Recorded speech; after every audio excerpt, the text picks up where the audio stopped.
Courtney, how are you? I'm great, guys. You guys out at Wrigley today?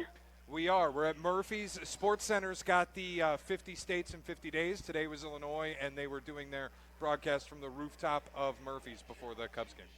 No better place, right? That's what I love. That's what we put on for Illinois. Not anything south of Chicago, like specific to the things that we love, which of course is Wrigleyville. Well, what else is good sports-wise in Illinois right now? Bears are all just excited. Like the Illini are ranked 12th, but that feels fake. But that's in Champaign, No, it absolutely too. does. I saw the rankings the other day, and I saw Indiana's 17th. I'm actually okay with that. We were just going over something for my national show on Sunday, and I'm like, can we please get Mendoza on? Like, I would like to talk to the quarterback of my team, but He's good. We shall see. No, I'm excited for that game. I believe it's like week 4 of the season. That should be great. So what's the latest from Hallis Hall? The physical practice yesterday, everybody's losing their minds about. And I was kind of like, I'm not going to give them extra credit because they're operating at the standard that the rest of the NFL has, and they weren't before. But you talked about it like it was the most physical practice you have ever seen in your time covering the NFL. Yeah, because it was. Like, the thing with the CBA and the protections that the Players Association have put in place to, keep from things getting too physical, from guys getting worn out, they're not at their best on Sundays and getting injured.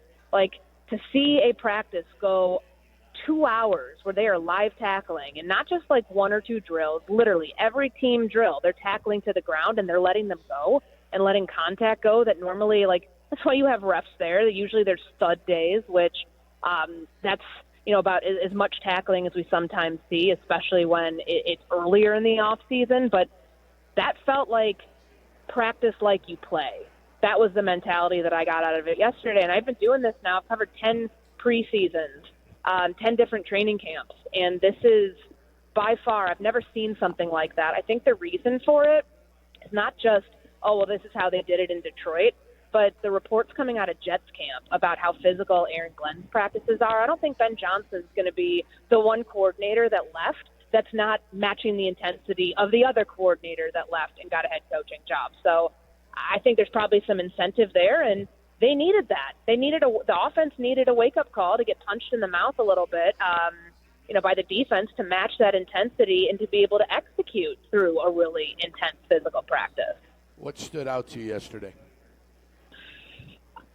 Honestly, Yurko, I think at the end, because it was like a heavy goal line, short yardage day, which that should be the day that you feature Roschon Johnson. That should be where he gets, most of his work, because it's what he evolved into in the last coaching staff, and I think this coaching staff sees his value there too. But, we talk about Caleb playing within structure and playing within, stepping up in the pocket, making throws, delivering the ball on time, not defaulting to bailing out of the pocket if something breaks down all the time. And that's been a big point of emphasis for them throughout training camp, but really throughout the year since Johnson got there.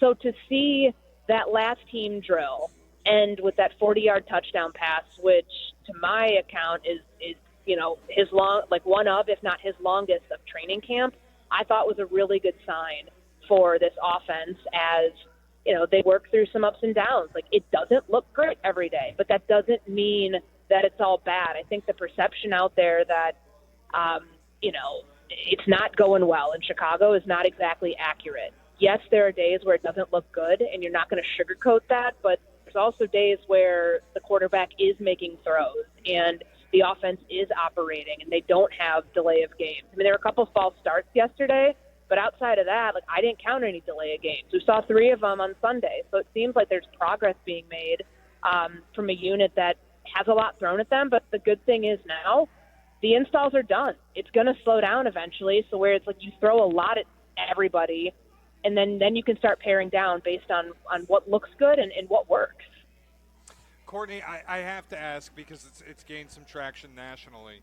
And I haven't heard it, but I heard that Colin Cowherd talked about this at the start of his show today because, of course, Ben Johnson spoke in immense praise of Tyson Bagent yesterday.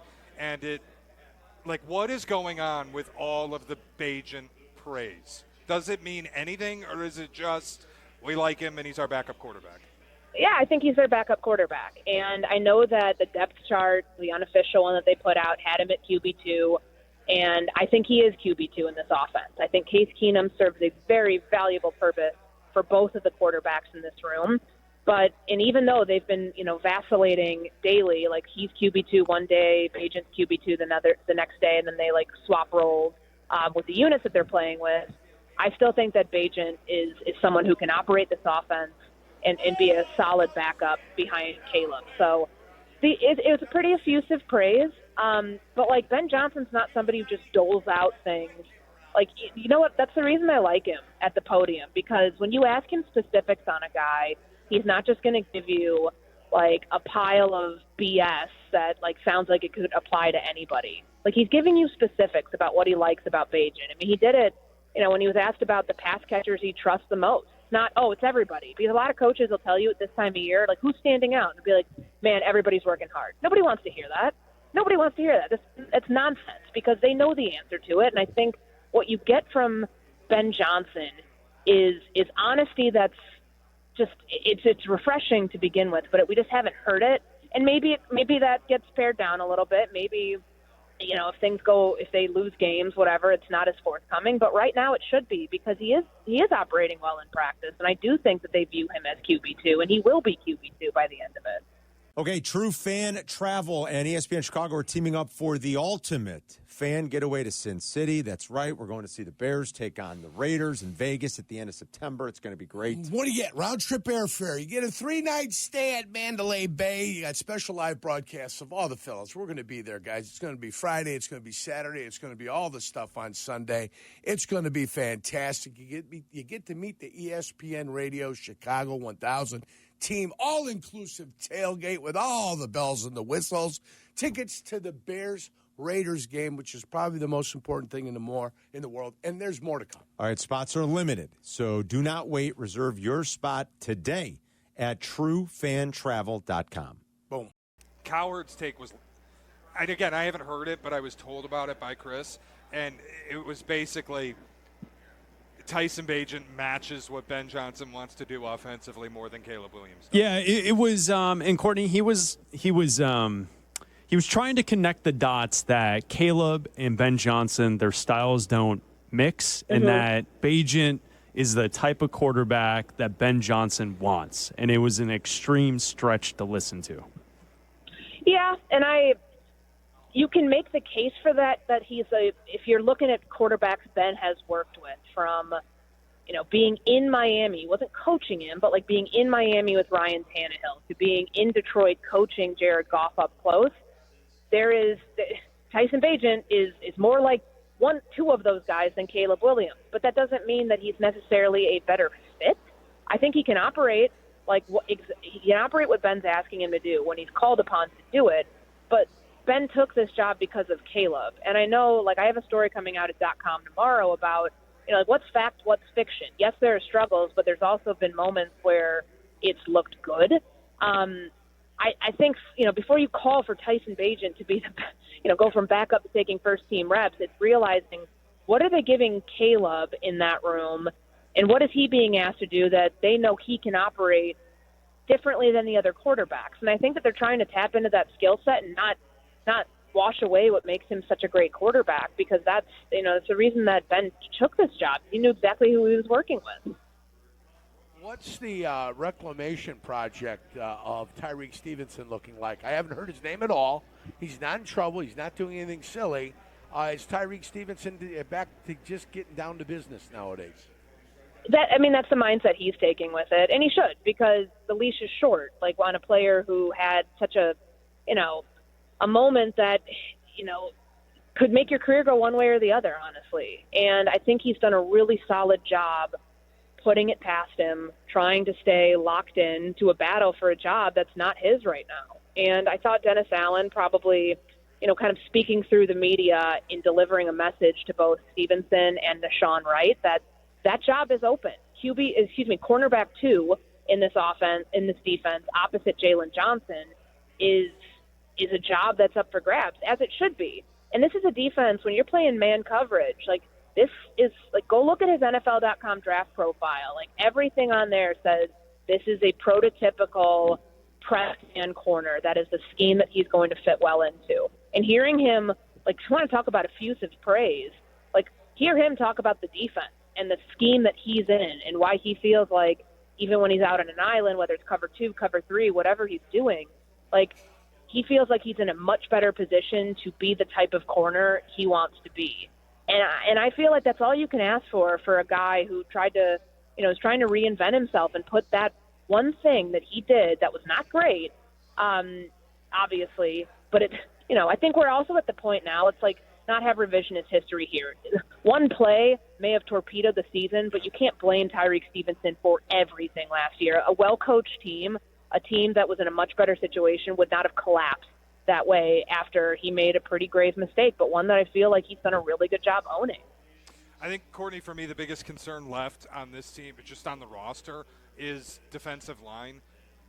How has it come along, I guess, in practice? And what I'm really asking is, does it feel like they're going to feel like they're lacking an extra edge rusher?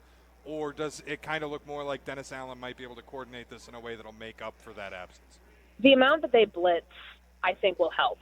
I really do. Because, and honestly, Bears fans aren't used to that from the last 3 years because, they didn't blitz a lot in the last scheme. They were 30th in pressure percentage under Eberflus. But this is not a scheme that's only going to get pressure with its 4-down linemen, which I think can cover up some of the deficiencies of the pass rush. And now that we don't really know with TJ Edwards and Tremaine Edmonds, like who's the Mike, who's the weak side linebacker. Like they purposely did not do that or differentiate on the unofficial depth chart that came out.